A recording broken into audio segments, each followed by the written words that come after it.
aka Kelly, and you're watching Wrestling Express Podcast. All right. Well, today is Saturday, September 6th. And if you live in the state of Iowa, it's a big day for you because it is Iowa State versus Iowa. Now, if you live in Iowa or anywhere else, yesterday was a big day for you because that's the day that AJ Lee returned on SmackDown. And that's John Cena's last SmackDown. So what I'm going to do is I'm going to do a quick review and results of everything that happens, and we're going to end with the most important part, right? AJ Lee's return. So the show opens up with John Cena. He has a bit of a chat. He talks about how Chicago is where his career started on SmackDown, and Chicago is where it'll end. Which, I was just in Chicago last weekend for the System of a Down concert. It was awesome. Kind of would have been nice to stay, but would have been out there for way too long and just didn't work out. With that being said, Sami Zayn comes out. He is now the new United States champion. And when I tell you that, and it's just the perks or the downsides, whatever your opinion is of watching wrestling for as long as I've been watching wrestling, as soon as Sami Zayn's music hit, I knew exactly what was going to happen, which is he's going to come out, talk about his debut, in which John Cena was U.S. champion, had a U.S. champ open challenge. Sami Zayn took it. That was his debut. And now, John Cena's final match on SmackDown is going to be against Sami Zayn for the U.S. title. I will say, part of my prediction was Sami Zayn can't lose and John Cena can't win. So somebody's got to come out and interrupt this match. Did I think it was going to be Brock freaking Lesnar? I did not see that one coming. I guess it's kind of like a return. Obviously, he returned at SummerSlam. I was there for that. That was awesome. Now, if you just show up again, I don't know if you get to have two returns. But they did say that he was going to be on next week. I'm assuming he's going to be talking finally. He hasn't spoken yet. Maybe for reasons a bit outside of his control, or within his control, but outside of his control, if you know what I mean. When Lesnar comes out, he grabs the referee from a standing position. Now, we all know Brock Lesnar is a strong guy. Grabs the referee from a standing position, pulls him out of the ring. Ref takes a crazy bump. Lesnar goes in, attacks both wrestlers. Obviously, the match is over. That's the end of it. I will say, SmackDown is a 2-hour show, and that was about an hour of it. John Cena's portion of SmackDown was about half of SmackDown. Now, as I go through this, you'll see there wasn't a lot of matches. There were 3 matches in a 2-hour show, partially due to John Cena getting an hour of it, partially due to the ending, which we'll get here shortly. So the next match, Aleister Black versus Damian Priest. Now, Aleister Black opens up with a promo video kind of talking about how he's a bad guy. Damian Priest pretends to be a bad guy, but he's not really a bad guy, but he's a bad guy. Obviously, attacks Damian Priest during his entrance. Kind of kept the pace going the whole match. At the end, Aleister Black goes to kind of cower in the corner. Damian Priest goes to grab him, hit his finisher. As Damian Priest is lifting Aleister Black up, he grabs the referee. So essentially now Damian Priest has to lift 2 people instead of 1, which is really hard to do. So he is not able to lift 2 people up at the same time. Drops him. Aleister Black kind of grabs the referee, pulls him in front, and then hits Damian Priest with the black mask for the win. Bad guy doing bad guy stuff. Simple. Next match, and I suppose you can call this the main event, was Julia versus Michin. Julia retains with the help of Kiana James. Obviously, Kiana James lost her match against Michin, which is what caused this match. Kiana James was not happy about it. She interfered in the match, which is how Julia kind of got that easy win. It kind of looked weird. Obviously, Julia's finisher is that Arrivederci knee. For some reason, it looked like she kind of hesitated. I suppose it's a bit of like a Claymore style knee. It's supposed to be high impact. And for some reason, she kind of hesitated. And I don't know if she thought that Michin didn't see her, didn't know what was going to happen.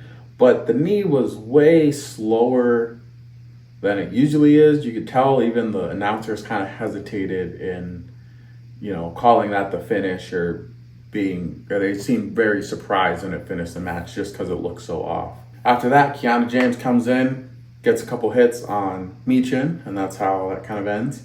Next up, big moment for SmackDown. Seth Rollins comes out. He is in the crowd. Becky Lynch comes out. She is in the ring. CM Punk comes out. Now, in any other situation, you'd think, okay, if I hate this guy and he's over there, I'm going to go over there. So already, you're a little suspicious as to why CM Punk, when Seth Rollins is right there, goes to the ring and decides to have a conversation with Becky and Seth from a distance. But we find out why, because for the second week in a row, or for I guess the second show in a row, Becky Lynch begins to attack CM Punk. She's hitting him, she's smacking him, she's doing the whole thing. CM Punk goes with the classic, well, I would never hit a woman, but I got someone who will. AJ Lee comes out, the crowd goes wild. It's a great night. Now, I will say it's tough to truly enjoy the return when they really didn't leave any other options. I mean, if you watch, it would have been, in my opinion, if they were going to do this return, they were going to have it as big as possible. They should have done it immediately. What they did was they had Becky Lynch attack CM Punk at Clash in Paris. They had Becky Lynch attack CM Punk again on Monday Night Raw. Then they go to Chicago. Everyone's talking about whether or not AJ Lee is going to return. Cena opens up the show. Everyone's chanting AJ Lee. He kind of comments on that, saying something along the lines of oh, you guys are really going to enjoy tonight, or tonight's going to be awesome, which pretty much gave it away at that point. Now we know that Cena knows that AJ Lee is there and she's going to come out. And it took away the surprise. It wasn't as surprising. I would say, for me, surprises are kind of hard because, like I said, I've been watching wrestling for a long time. But I would say even a newer person watching wrestling could have figured out that AJ Lee was going to show up on SmackDown. With that being said, obviously everyone's excited about it. I'm excited about it. I'm excited to see the Jersey Girl. I'm excited to see some matches that obviously we never thought we were going to see. But I will say this. I'll be curious to see how AJ Lee does because, in my honest opinion, AJ Lee was really good at a time where no one was really good. And because of that, you have the ability to look great. And, kind of the big fish in a small pond theory. And now I would consider her the normal size fish in a big pond. Wrestling has changed since she's been there, specifically for women. And I think she's going to have, and maybe she'll adapt great. I think she's going to have a little bit of a hard time adapting to the new style of essentially you're not the top person. With that being said, obviously we have Nikki back as well. I like AJ Lee more than Nikki. Nikki kind of falls in the same category of being all right in a time period where everyone was all right. But I think AJ Lee was kind of that turning phase of oh, these women who are here in wrestling can like wrestling and be good wrestlers. And obviously we had moments of that throughout the last 30, 40, 50 years.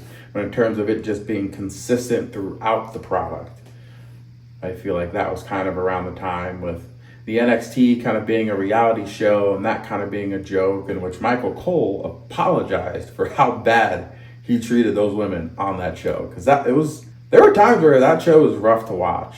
With that being said, I'm excited to have more people on the show.